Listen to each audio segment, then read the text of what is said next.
नमस्कार, good evening, नमो बुद्धाय, जय भीम। आज हम लाए हैं आपके लिए डॉक्टर अंबेडकर के भाषण।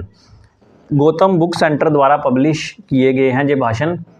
और इसमें बाबा साहब ने बड़े सारे भाषण हैं बाबा साहब के जो उन्होंने अलग अलग समय पर दिए थे। तो इसमें एक भाषण है जो उन्होंने कॉन्स्टिट्यूशन का ड्राफ्ट, संविधान के प्रारूप को पेश करते समय दिया था। और इस भाषण की हम कुछ पंक्तियां पढ़ेंगे। सारा भाषण तो पढ़ना संभव नहीं है, इतनी लंबी वीडियो नहीं बनाई जा सकती, लेकिन हम चाहेंगे कि इसको आप ज़रूर ऑनलाइन निकाल कर जहाँ इस किताब को ख़रीदें और पढ़ें। बड़ा अच्छा भाषण है ये, बाबा साहब की वैचारिकी को समझने में बहुत मददगार सिद्ध होता है। और इसमें कुछ पंक्तियाँ हम पढ़ेंगे आपके साथ आज। मैं देखता हूं कि प्रस्ताव के इस भाग में यद्यपि अधिकारों की चर्चा की गई है, पर इनकी सुरक्षा का कोई उपचार नहीं दिया गया है।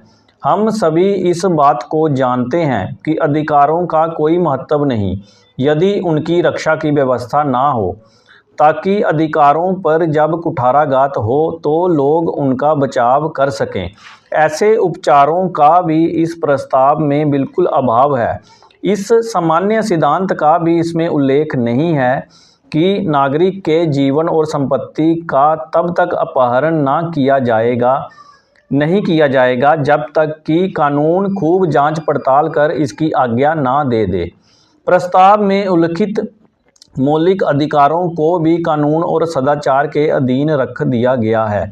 निश्चय ही कानून और सदाचार क्या है, इस बात का निर्णय उस जमाने का शासन प्रशासन एग्जीक्यूटिव करेगा। यदि प्रबंध का एक फैसला हो सकता है तो दूसरे का दूसरा। हम निश्चित रूप से यह नहीं जानते कि इन मौलिक अधिकारों की स्थिति क्या होगी अगर ये शासन प्रबंध की मर्जी पर छोड़ दिए जाते हैं। प्रस्ताव में सामाजिक, आर्थिक और राजनीतिक न्याय की व्यवस्था भी रखी गई है। यदि प्रस्ताव में कोई वास्तविकता है, इसमें कोई सच्चाई है, और इसकी सच्चाई पर मुझे जरा भी शक नहीं है, क्योंकि उसे उपस्थित किया है माननीय पंडित जवाहरलाल नेहरू ने, तो मैं यह उम्मीद करता हूं कि इसमें कुछ ऐसी व्यवस्था भी होनी चाहिए थी जिससे राज्य के लिए ये संभव हो जाता कि वह सामाजिक, आर्थिक और राजनीतिक न्याय प्रदान कर सकता है। और इसी विचार से मैं इस बात की आशा करता हूं कि प्रस्ताव साफ साफ शब्दों में कहता, ताकि सामाजिक, आर्थिक और राजनीतिक न्याय प्रदान किया जा सके। देश में उद्योग धंधों का और भूमि का राष्ट्रीयकरण किया जाएगा। मेरी समझ में नहीं आता कि जब तक देश की अर्थनीति समाजवादी नहीं होती, किसी भी भावी हुकूमत के लिए ये कैसे संभव होगा कि वह सामाजिक, आर्थिक और राजनीतिक न्याय प्रदान कर सके। अतः यद्यपि व्यक्तिगत रूप से मुझे इन सिद्धांतों के सन्निहित किए जाने पर कोई आपत्ति नहीं है, फिर भी इस प्रस्ताव में मेरे लिए निराशाप्रद ही है। अस्तु, इतना कह देने के बाद इस विषय को मैं यही समाप्त कर देता हूँ।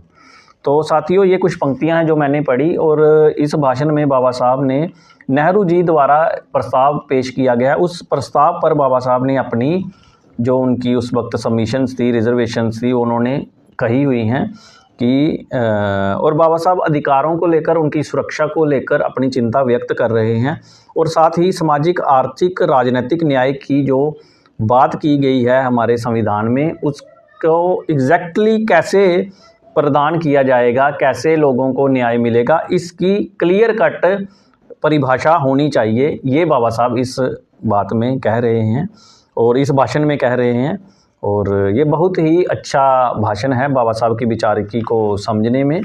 पुनः एक बार बर्क के कथन का हवाला देकर मैं अपना भाषण समाप्त कर देता हूँ। बर्क ने कहीं पर कहा है कि शक्ति देना तो आसान है, पर बुद्धि देना कठिन है। आइए हम अपने आचरण से यह प्रमाणित कर दें कि अगर इस परिषद ने सर्वोच्च सत्ता प्राप्त कर ली है तो वह इस सत्ता का प्रयोग बुद्धिमानी से करेगी। यही एकमात्र रास्ता है जिसके जरिए हम देश के सभी वर्गों को साथ लेकर चल सकते हैं, और कोई मार्ग नहीं है जिस पर चलकर हम एकता पा सकें। इस बात के संबंध में हम लोगों को कोई संदेह नहीं होना चाहिए।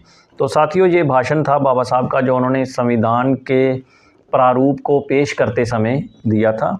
और बाबा साहब अधिकारों की बात कर रहे थे, इसमें अधिकारों की सुरक्षा की बात कर रहे थे, सामाजिक, आर्थिक, राजनीतिक न्याय की बात कर रहे थे। तो यहाँ से इस भाषण से काफ़ी कुछ समझने में मदद मिलती है कि उस समय क्या चल रहा था और बाबा साहब की अपनी वैचारिकी क्या थी, बाबा साहब को समझने में काफ़ी मदद मिलती है। तो थैंक यू, धन्यवाद।